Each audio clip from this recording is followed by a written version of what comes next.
What else in this book do you want people to know about?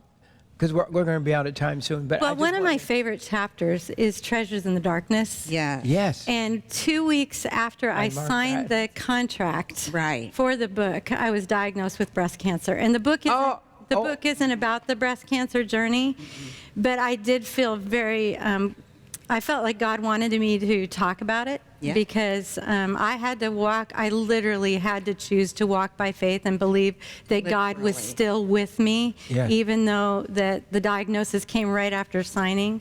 And I remember one day walking with John, and I was like, I don't think I can do this. I don't think I've got it in me to process all of this and write the book. And that's right. we were walking on a street in front of our house, and he walked fast ahead of me, let go of my hand and walked fast ahead of me, turned around and said, "Stop." He said, "You're writing a book about believing God. If you don't believe God, you shouldn't write the book." That's right. He said, "Are you going to believe God or aren't you, Debbie?" And I was like, whoa, that's pretty strong. And I honestly, that really did. I was so thankful that he was strong, bold enough. He felt bold enough to say it to me. Exactly. And so I was like, okay, God, this is your book. This is your journey. So help me. And so Treasures in the Darkness really talks about a little bit about that. How when things go wrong. Yes, God has hidden secrets there. It says in Isaiah 45:3. He has given us treasures in the darkness, hidden secrets, so that we may know that He has called us by name. Yes, so true. Exactly. And the next chapter is Big Girls Do Cry. It's okay. It's okay. It's okay. Here, your precious wife was diagnosed with breast cancer. As a man, I mean, you know, I think both of us, Debbie lives life on the sunny side. She was born on a sunny side. I can see. She's a person of just joy. Automatically. So, I mean, when she was diagnosed, we were both like, hey, this is going to be, God's going to see us through. And when they said double mastectomy, we were still like, hey, God's going to see us through. And in fact, the doctor was saying, you know, people cry, people go through depression, people go through this. We get in the car and Debbie says, you know, I know he said that, but I don't think that's going to happen to me. She said, what do you think? I said, you know, I don't know. We haven't walked there yet. Sometimes. And so I think, you know, I think that was a surprise. What's made it so hard for her is instantly things she didn't think she would feel.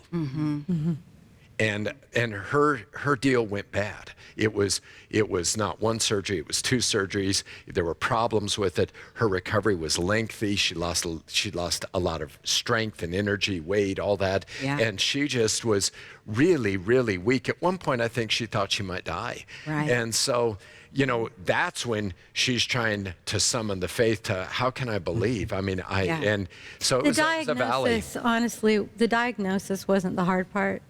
I remember the doctor coming in and saying, you know, Debbie, I need to talk to you. I need to tell you something. John wasn't there because they didn't expect to find anything. And she was fumbling around with her words. And we were just, you know, sitting at a small table. And I said, do I have cancer? And she said, yes, you do. I said, and I remember that instant she spoke those words, yes, you know, just being like, okay, I have a choice right now. You know, what am I going to do? I said, it's okay. God's with me. He was with me 30 seconds ago. He hasn't left now. That's right. He's going to walk through this with me.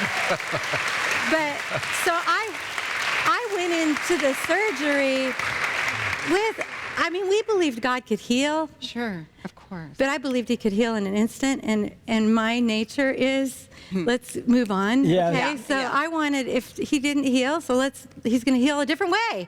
So we went into the surgery a week later, and I was just like, we've got this. And the doctor said, in 2 weeks, you'll be back to work, Debbie. You know, part-time, you should feel great.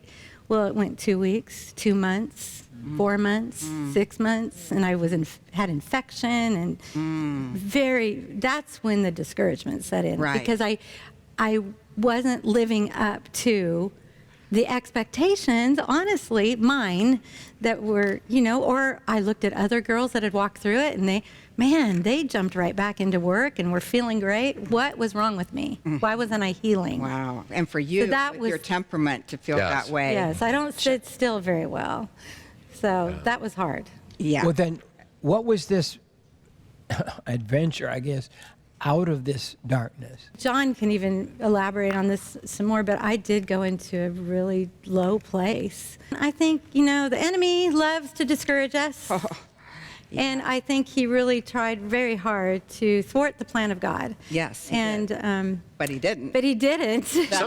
Sometimes, honestly, you just have to keep on walking. You just have because we walk by faith and not by sight. I don't mean to, you just, even if you don't feel like it, you just got to take that next step and trust that the Lord is going to give grace and strength in the middle of that. And if you don't have a faith-filled husband around you, which I know there's girls listening today that don't, find a faith-filled girlfriend. Yeah. Wonderful thing about social media. Yeah. Follow me. Yeah. Follow Lori. Yeah. There you go. Yeah. Oh, message us. We'll help you walk out this trial or darkness that you're walking through. You're not alone. That's right. There's That's people right that are on. there for you. Right here.